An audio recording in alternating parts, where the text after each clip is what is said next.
हरिः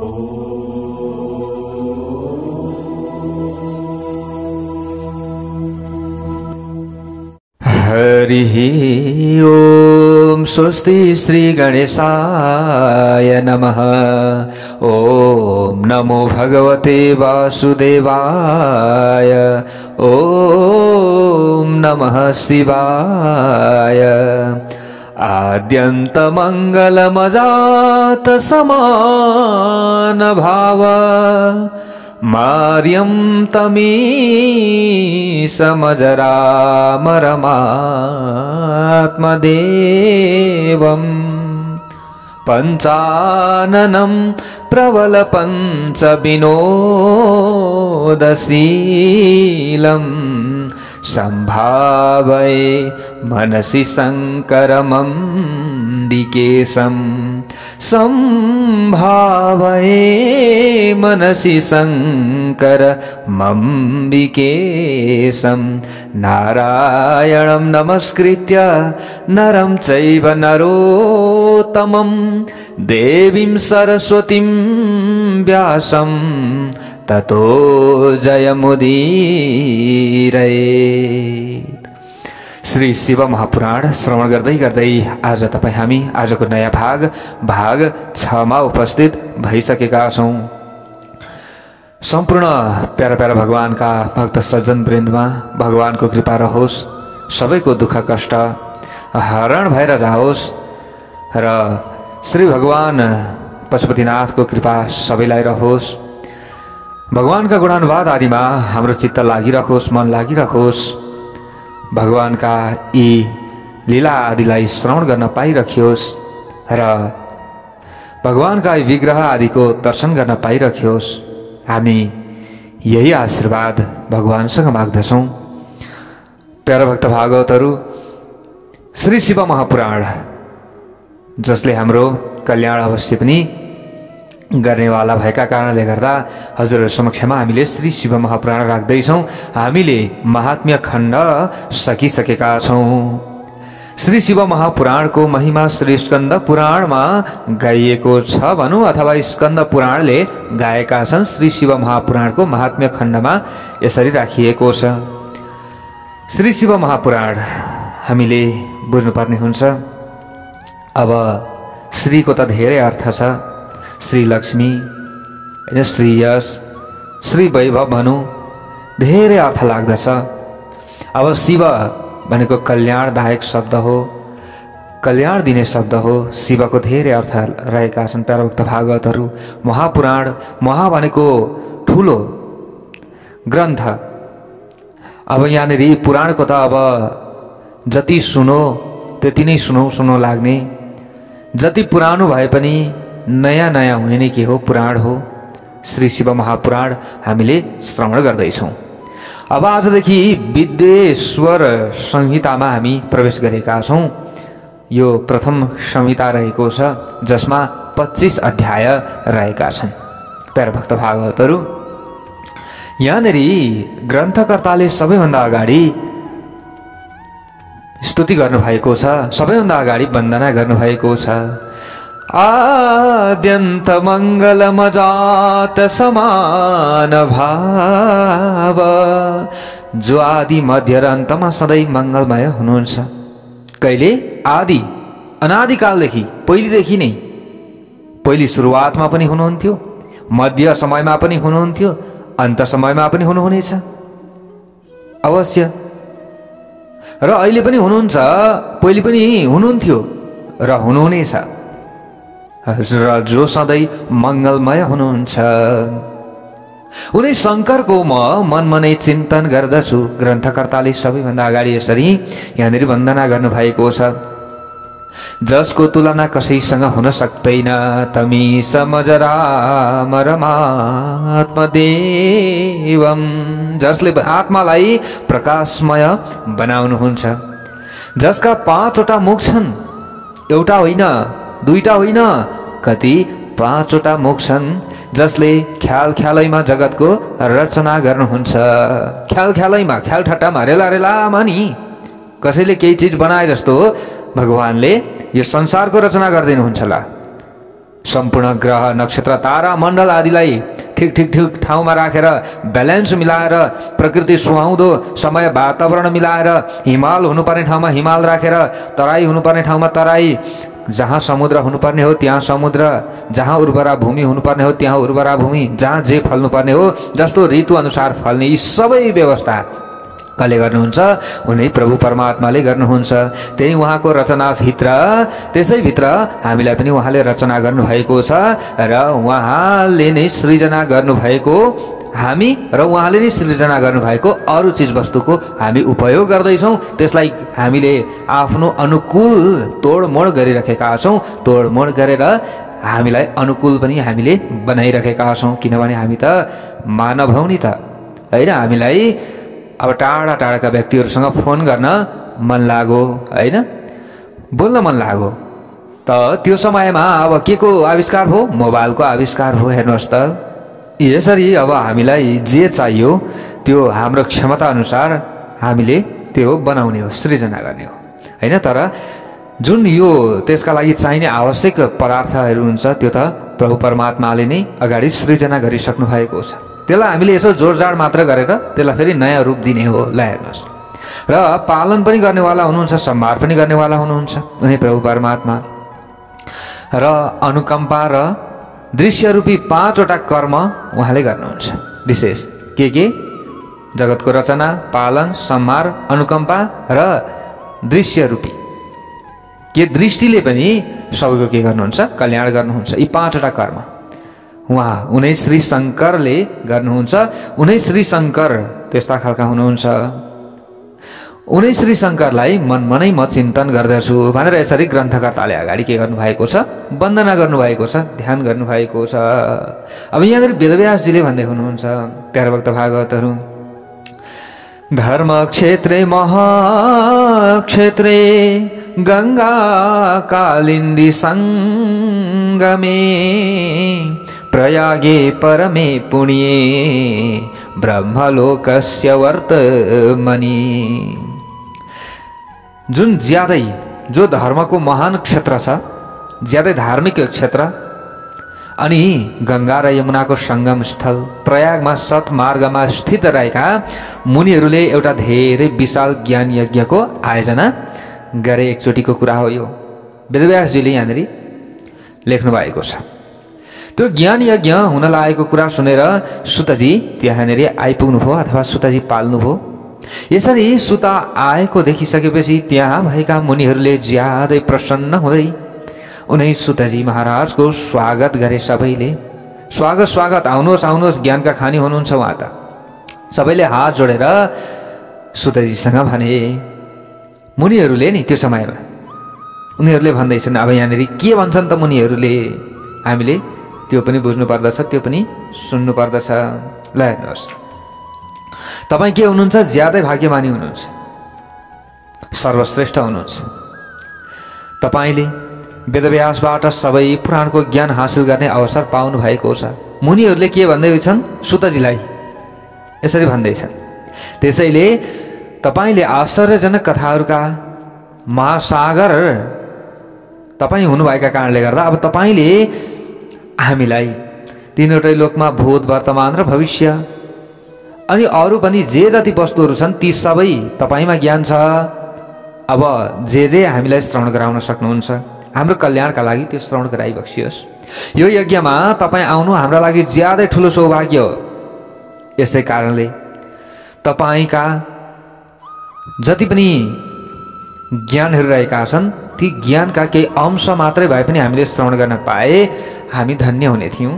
यसरी 88,000 ऋषिहरूले त्यो समयमा त्यहाँ उपस्थित भएका ऋषिहरूले भन्न लागेका छन्, प्यारभक्त भागवतहरू, यो यज्ञमा तपाईँ आउनुभयो, यो हाम्रो यज्ञ के भयो? सफल भएको छ। हामीले विश्वास लिएका छौँ हाम्रो यो यज्ञलाई पनि पुरा हजुरले गरिदिनु भएको छ, किनकि तपाईँको आगमन निरर्थक हुन सक्दैन। हामीले यसभन्दा पहिले पनि कल्याण र अकल्याणको तत्त्वका सम्बन्धमा सुनेका थियौँ यो सबै, तर त्यसबाट हामी यथार्थ रूपमा सन्तुष्ट हुन सकेनौँ। योभन्दा अगाडि पनि त हजुरले धेरै कुराहरू श्रवण गराउनु भएको छ नि त। अहिले मात्र तपाईँ यहाँ आउनु भएको हो र हजुर यहाँ अहिले आउनुभयो शिव पुराणका लागि अथवा कुनै पनि पुराणका लागि यहाँनिर हामीले अनुरोध गर्दैछौँ, तर योभन्दा अगाडि त धेरै कुराहरू हजुरले ज्ञान दिनुभएको छ, हामीलाई मात्र होइन धेरैलाई ज्ञान दिनुभएको छ। र अहिले हामीमा एउटा विषय जान्ने अथवा त्यो विषयलाई सुन्ने अभिलाषा उत्पन्न भएको छ। यदि हामीमा दया छ भने, हामीलाई दया गर्नुहुन्छ हजुरले भने ज्यादै गोपनीय भए पनि त्यस विषयमा बताइदिनुहोस् न। त्यो ज्यादै डरलाग्दो कलियुग आएपछि मनुष्य पुण्यकर्म परित्याग गरेर दुराचारमा लाग्नेछन् भने सबै असत्य अपनाएर अर्काको निन्दा गर्ने कार्यमा तत्परतापूर्वक लाग्नेछन्। व्यक्तिहरूले राम्रो कार्य गरे तापनि कलियुगमा त्यसको विरोधै मात्रै गर्छन्। तिनीहरूको मन परस्त्रीमा धेरै आसक्त हुनेछ भने उनीहरूले अन्य प्राणीहरूको हत्या पनि गर्नेछन्। आफ्नो शरीरलाई आत्मा सम्झनेछन् भने अविवेकी नास्तिक र पशुको जस्तो बुद्धि सम्पन्न हुने भएकाले तिनीहरूले आफ्ना माता पितामा द्वेष भाव राख्दछन्। ब्राह्मण अत्यन्त यहाँनिर राम्रो काम गरे कोही ब्राह्मणले भने पनि अरूले के गर्दछन्, यहाँनिर नराम्रो सोच्दछन्। अरूको कल्याणका लागि काम गरे भने पनि, अरू व्यक्तिले पनि कल्याणको काम गर्दैछन् भने पनि उनीहरूको खुट्टा तान्छन् अथवा उनीहरूको विरोध गर्दछन्। र यहाँनिर वेदको सही प्रयोग गर्दैनन् व्यक्तिहरूले, वेदमा बताए अनुसार कर्म गर्दैनन् व्यक्तिहरूले। धन आर्जनका लागि मात्र विद्याको अभ्यास गर्नेछन् कलिजुगमा। धन प्राप्तिका लागि विद्यालय खोल्छन्, धन प्राप्तिका लागि।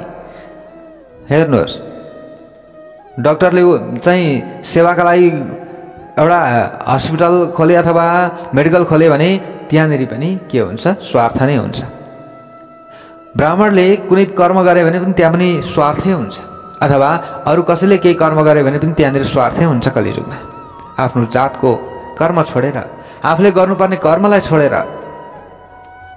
अरू कर्म गर्दछन्। तीनवटै समयको सन्ध्या नगर्ने हुन्छन् ब्राह्मणहरू। ब्राह्मणहरूले बिहान बेलुका त कमसेकम सन्ध्या गर्नु पर्यो, दिउँसो गर्नु पर्यो, दिउँसो भएन भने पनि यसो सम्झिनु पर्यो, त्यो पनि गर्दैनन् ब्राह्मणहरूले। त्यो कर्म पनि छोड्दछन् कलिजुगमा। यसै गरी क्षत्रियहरूले पनि आफ्नो स्वधर्म परित्याग गरेर कुसङ्गतमा लाग्नेछन्। पापी र व्यभिचारी हुने भएकाले शक्तिहीन पनि हुनेछन्। अब बिस्तार बिस्तार गरेर कलिजुगमा तिनीहरूले घृणित कर्म गरेर आफ्नो जीवन निर्वाह गर्नेछन् भने अन्य व्यक्तिहरूले गर्नुपर्ने व्यवहार पनि गर्दैनन्। उनीहरूको मन कामको सेवक बनिरहनेछ र वैश्य संस्कारविहीन हुन्छन्, व्यापार गर्न छोडिदिन्छन्। उनीहरूले अरू कर्म गर्न थाल्दछन्, अरूहरूले व्यापार गर्न थाल्दछन्। धन प्राप्त गर्ने कार्यमा मात्र एकाग्रतापूर्वक लाग्ने उनीहरू हुन्छन् र नापतौलमा घृणित कार्यको परिचय दिने हुन्छन्। व्यापारी वर्ग आदिले पनि घटाएर बेच्ने, एकदम ढकमा पनि ठग्ने, होइन, यस्तो भइरहेको छ नि अहिले। हेर्नुहोस् त, यहाँ ठ्याक्कै त्यही लेखिएको छ। पुरै नापतौलमा पनि घृणित कार्यको परिचय दिने हुन्छन् भन्नुको मतलब त्यही हो। हेर्नुहोस् है, यहाँ आफूले गर्नुपर्ने जुन जुन कर्म थियो नि, त्यो कर्मलाई, आफ्नो कर्मलाई छाडेर अरूले गर्ने, आफूले मान्नुपर्ने धर्मलाई छोडेर अरूले मानेका धर्मलाई अपनाउँछ कलिजुगमा। अनि तिनीहरू के हुन्छन्, अधोगतिमा प्राप्त हुन्छन्, अधोपतन हुन्छन्, नरकगामी हुन्छन्।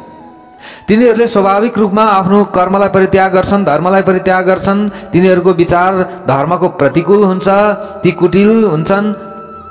र ब्राह्मण होस्, क्षत्रिय होस्, वैश्य होस्, जो होस्, सबैले आफ्नो धर्मलाई छोडिदिन्छन् र पराई धर्म अँगाल्न थाल्दछन् र उनीहरू आफै गर्तमा पर्छन्। त्यस्तै भइरहेको छ। हेर्नुहोस् त, अहिले खालि हामीलाई अरूको मनपर्छ, आफ्नो केही मन पर्दैन। धनी भए पनि कुमार्गमा लागेका छन्, गरिब भए पनि कुमार्गमा लागेका छन्, सही मार्गमा लाग्दैनन् कलिजुगमा। यदि विद्वान भए भने वाद विवाद मात्र गर्छन्, घमण्ड मात्र देखाउँछन्, त जान्ने कि म जान्ने मात्र भन्छन्। त्यस्ता खालका हुन्छन् कलिजुगमा व्यक्तिहरू। अब के गर्दा उद्धार हुन्छ त? कलिजुगका व्यक्तिहरूको उद्धार के गर्दा हुन्छ? हाम्रो उद्धार के गर्दा हुन्छ त? यसरी यहाँनिर जति पनि त्यहाँ भेला हुनुभएका ऋषिहरू हुनुहुन्छ, ब्राह्मणहरू हुनुहुन्छ, सबैले सोध्दै हुनुहुन्छ। हेर्नुहोस् त, उहाँहरूले देख्नु भएको थियो भविष्यमा यस्तो हुनेछ, त्यही भएर त यो प्रश्न सोध्दै हुनुहुन्छ। यहाँ विद्वान भए भने पनि के हुन्छन्, वाद विवाद गर्ने खालका, खालि आफूलाई कुलीन मान्दै चारवटै वर्णकासँग वैवाहिक सम्बन्ध जोडेर चारवटै वर्णलाई भ्रष्ट बनाउँछन्, आफ्नो वर्णलाई छोडिदिन्छन्, आफ्नो वर्ण छोडेर अरू अरू वर्णमा विवाह आदि पनि गर्दछन्। अनि चारवटै वर्ण के हुन्छ, यहाँ भ्रष्ट भएर जान्छ, सबै धर्म वर्ण सबै खत्तम भएर जान्छ। तिनीहरूले आफ्नो सीमा भन्दा बाहिर गएर ब्राह्मण लगायतका लागि उचित सत्कर्मको अनुष्ठान गर्नेछन्। ब्राह्मणहरूले पनि खराब खराब अनुष्ठान गर्न सक्दछन्। कलिजुगमा मन्त्र तन्त्र आदि शुद्ध रहँदैन। हेर्नुहोस् त, अहिले हामीले देखेका छौँ नि, तर फेरि हामीले उनीहरूलाई नै मन पराएका हुन्छौँ। फेरि ल प्यारा भक्त भागवतहरू आफै बुझ्नु होला, अशुद्ध एउटा श्लोक पनि शुद्ध पढ्न जाने हुँदैन होइन। चण्डी पढाएको छ भने पनि कता कता के हो के एउटै शुद्ध हुँदैन, एउटै शुद्ध हुँदैन। विष्णु सहस्त्र नाम पढाएको छ, एउटै शुद्ध हुँदैन। हजुरहरूले त धेरैले अनुभव पनि गर्नुभएको छ, धेरैले हामीलाई सुनाउनु पनि भएको छ। धेरैले जान्नेलाई त थाहा छ नि त, अब नजान्नेलाई त अब के थाहा र। तर अलिअलि पढ्न जान्नेले यहाँनिर यी गुरुले यस्तो बोलेका रहेछन्, यहाँनिर यस्तो अशुद्ध पढेका रहेछन् भनेर हामीलाई सुनाउनुहुन्छ धेरैले। हेर्नुहोस् प्यारा भक्त भागवतहरू, अब यहाँनिर कसले के भन्ने र, पाखण्डी व्यक्तिहरूको पछि लाग्दछन् व्यक्तिहरू, यसरी बताइएको छ। ठ्याक्कै त्यही पनि भइरहेको छ। र उनीहरू के हुन्छन् त, उनीहरू सबै अधोगति, उनीहरूको उद्धार हुँदैन, उनीहरूको कल्याण हुँदैन, यसरी बताइएको छ। कलियुगका स्त्रीहरू प्राय सदाचार विहीन र आफ्नो पतिको अपमान गर्ने हुन्छन्।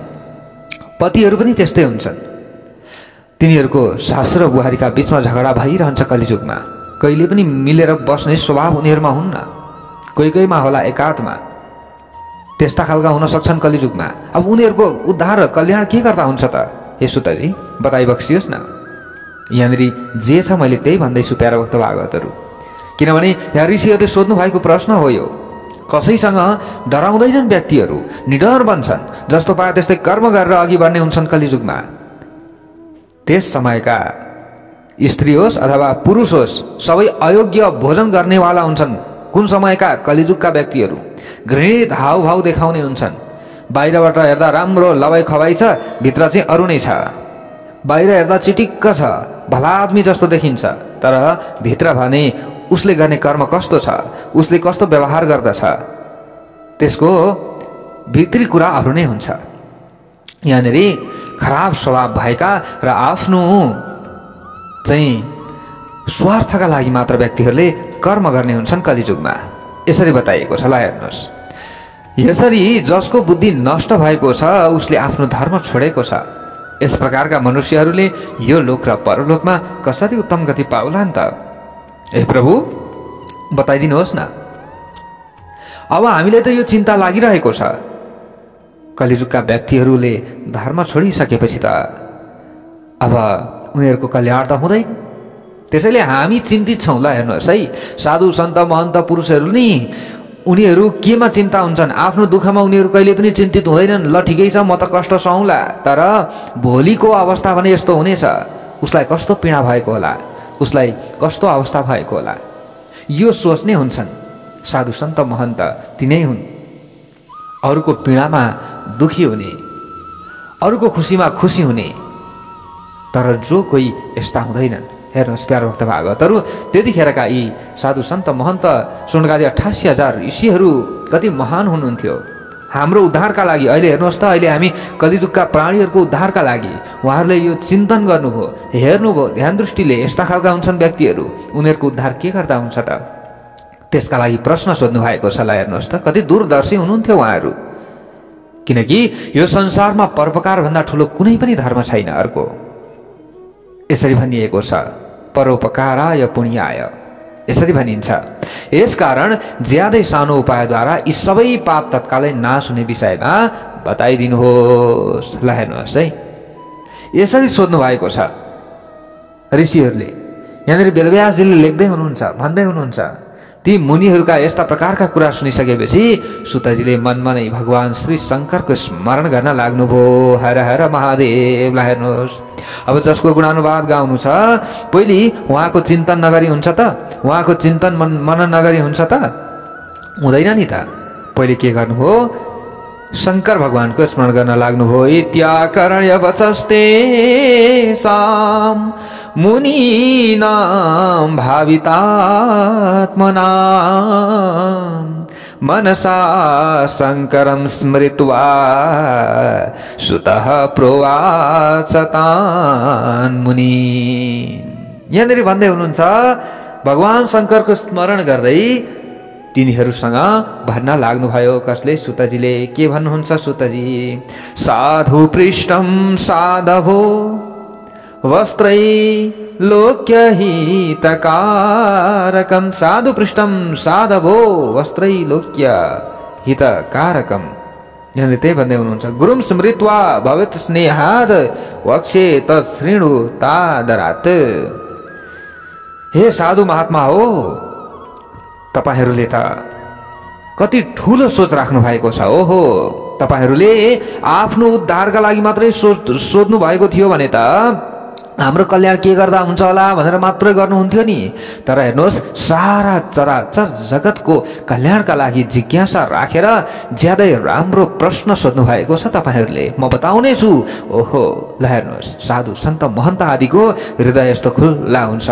आफूले मात्रै होइन, आफूले मात्र पढिन्छ भने यो पढेको कुरा अरूलाई पनि होस् न, अरूले पनि सुन्नुहोस्, अरूले पनि पुण्य प्राप्त गर्नुहोस्, अरूले पनि ज्ञान प्राप्त गर्नु सक्नुहोस्। हो, यो भाव हामीमा हुनुपर्दछ। कुनै पनि स्वार्थको लेस मात्र पनि हामीमा हुनु हुँदैन।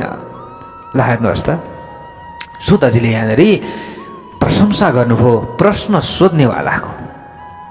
प्रश्न सोध्ने भन्ने र सुन्ने तीनैजना व्यक्तिको के हुन्छ? उद्धार हुन्छ। यसका लागि सबैभन्दा उत्तम के रहेको छ? शिव पुराण रहेको छ। कलिजुगमा व्यक्तिहरू पार हुन चाहन्छन्, कलिजुगमा यी सम्पूर्ण धर्महरूबाट नष्ट भइरहेका छन् र उनीहरू यो भवसागरबाट पार हुन चाहन्छन् भने श्री शिव महापुराण भन्दा श्रेष्ठ ग्रन्थहरू के हुन सक्दछ र?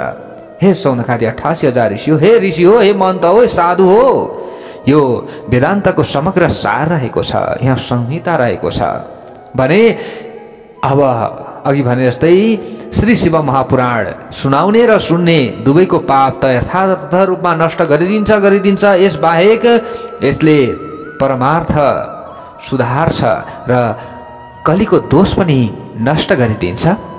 यसमा भगवान शिवको महिमाका विषयमा यथार्थ रूपमा वर्णन गरिएको छ। धर्म अर्थ काम मोक्ष प्रदान गर्नेवाला रहेको छ श्री शिव महापुराण। हर हर महादेव। भक्तवत्सल भगवानको जय होस्। हेर्नुहोस्, श्री शिव महापुराण यस्तो रहेको छ।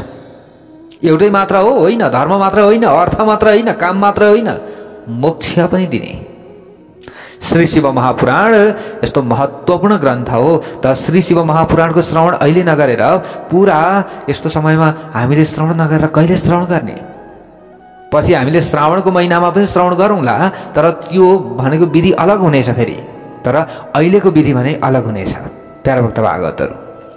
पछि भ्याइएछ भने जुन श्रावणको महिना छ नि, त्यो बेला पनि श्री शिव महापुराण हामी श्रवण गर्नेछौँ। अब त्यो समयले दियो भने हेर्नुहोस्, अब त्यो समयमा कस्तो हुन्छ त्यो त थाहा हुन नि त, होइन? अब कस्तो कोरोना काल आउला कि अथवा के आउला कि, अब जस्तो भए पनि कोरोना काल नै आए पनि हामीले अथवा अरू नै कुनै भयावह स्थितिहरू आउला कि भरसक नआएको राम्रो, होइन? हामीले भगवानसँग यही प्रार्थना गर्ने हो, नआओस् यस्तो, हामीले सबैलाई राम्रो होस्। तर भइपरि केही समस्याहरू आइहाले तापनि हजुरहरूलाई श्रवण गराउने प्रयत्न हाम्रो हुनेछ, हुन चाहिँ अब समयले, अब सबैले साथ दिनु पर्यो, स्वास्थ्यदेखि लिएर, होइन, सबै मिल्नु पर्यो। श्री शिव महापुराण त्यो सर्वोत्कृष्ट शिव महापुराण पढ्ने ती कलियुगका जति पनि पापका भागीहरू थिए ती सबै के हुन्छन्? मुक्त हुन्छन्। पापमा ज्यादै आसक्त भएका जीवले उत्तम गति पाउनेछन्। श्री शिव महापुराण पढे भने, सुने भने जगतमा शिव पुराणको उदय नभएसम्म कलियुगको महाउत्पादन यहाँ निर्भयतापूर्वक घुमिरहनेछ। यो कलियुग नि एकदम उत्पात मचाउँदै घुमिरहनेछ। यो श्री शिव महापुराणलाई वेद समान मानिएको छ। हर हर महादेव। ल हेर्नुहोस्, यो वेदरूपी पुराणको सबैभन्दा पहिले भगवान श्री शिवजीले रचना गर्नुभएको थियो। उहाँले रचना गर्नुभयो। यो पुराण विद्वेषर संहिता, रुद्र संहिता, विनायक संहिता, उमा संहिता, मातृ संहिता, एकादश रुद्र संहिता, कैलाश संहिता, शतरुद्र संहिता, कोटि रुद्र संहिता, 1000 कोटि रुद्र संहिता, वायवीय संहिता र धर्म संहिता गरेर अब 12वटा खण्ड पनि यहाँनिर बताइएको छ। ल हेर्नुहोस् है प्यारो भक्त भागवतहरू, के बताइएको छ? खण्डलाई 12वटा खण्ड यसरी बताइएको छ। जस्तै हामीले अगाडि पनि श्रवण गरेका थियौँ कि 24,000 श्लोक श्री शिव महापुराणमा 7 संहितामा विभाजित छ। त्यो 7 संहिता भित्रमा पनि के छन्? यहाँ 12वटा खण्ड रहेका छन्। यसरी यहाँनिर बताइएको छ।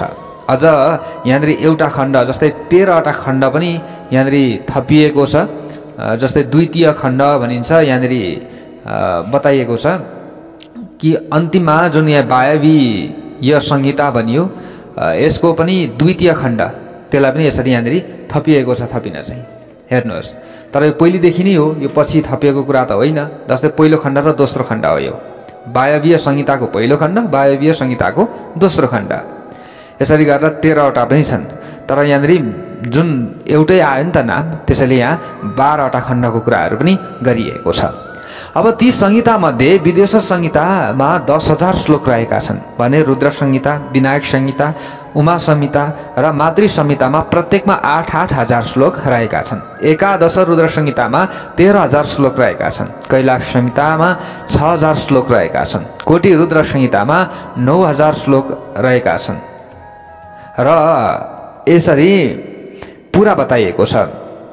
अनि 1000 कोटि रुद्र संहितामा 11,000 श्लोक, वायवीय संहितामा 4,000 श्लोक र धर्म संहितामा 12,000 श्लोक रहेका छन्। यसरी मूल शिव पुराणको श्लोक यहाँनिर बताइएको छ। मूल शिव पुराणको जुन यो श्लोक रहेको छ नि, यसको चाहिँ 1,00,000 सङ्ख्या यसरी बताइएको छ। सङ्ख्या 1,00,000 रहेको छ। तर अब हामीले यहाँ बुझ्नु पर्दछ, मैले अगाडि बताएँ हजुरहरूलाई 7वटा संहिता होइन, 24,000 श्लोक।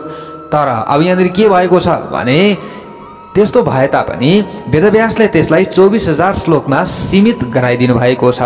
हर हर महादेव। ल हेर्नुहोस् के थियो? श्री शिव महापुराण 1,00,000 श्लोकले युक्त शिव महापुराण थियो।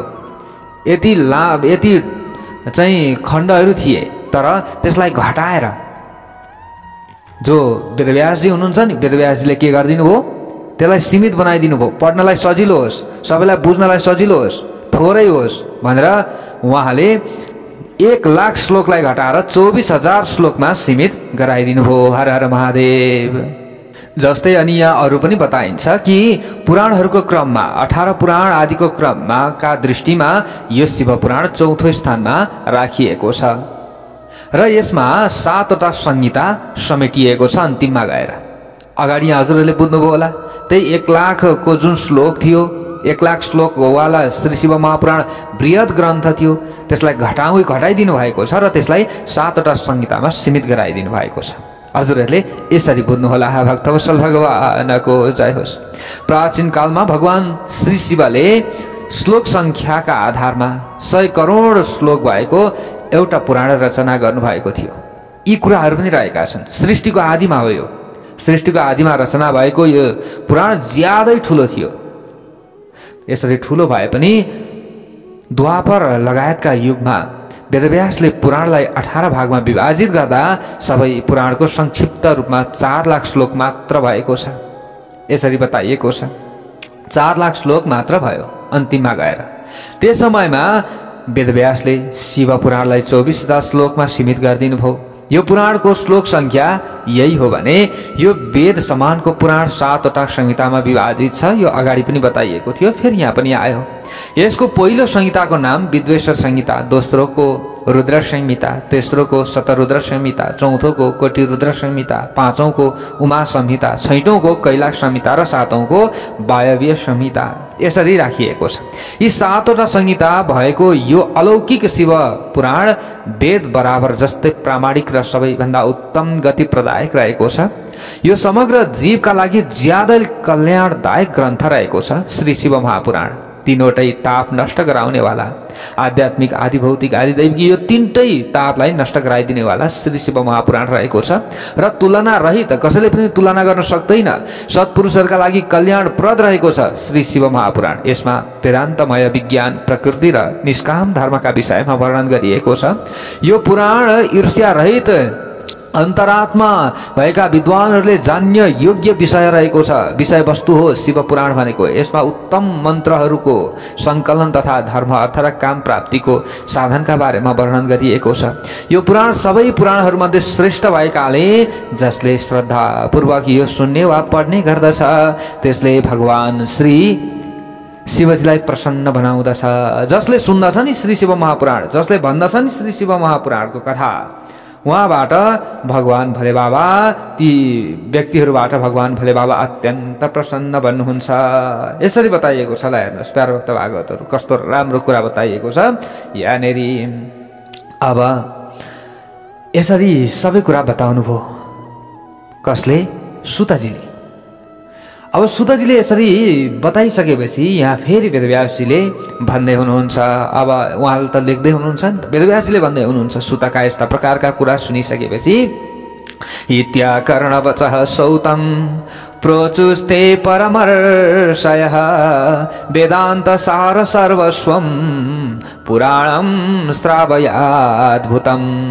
यो श्री शिव महापुराणको बारेमा यसरी बताइसकेपछि, सुतका यस प्रकारका कुरा सुनिसकेपछि ती मुनिहरूले त्यो वेदान्तको सार रूपी आश्चर्यजनक शिव पुराण सुनाउन अब फेरि अनुरोध गर्न लागे। हे सुतजी, पुरा श्रवण गराइदिनुहोस् न त हजुरले, सबैको कल्याण हुन्छ भने, कलिजुगका कलुषित प्राणीहरूको उद्धार हुन्छ भने अब यसको बारेमा पनि हजुरले प्रकाश गरिदिनुहोस्। यसरी प्रश्न गर्न लाग्नुभयो महात्माहरूले।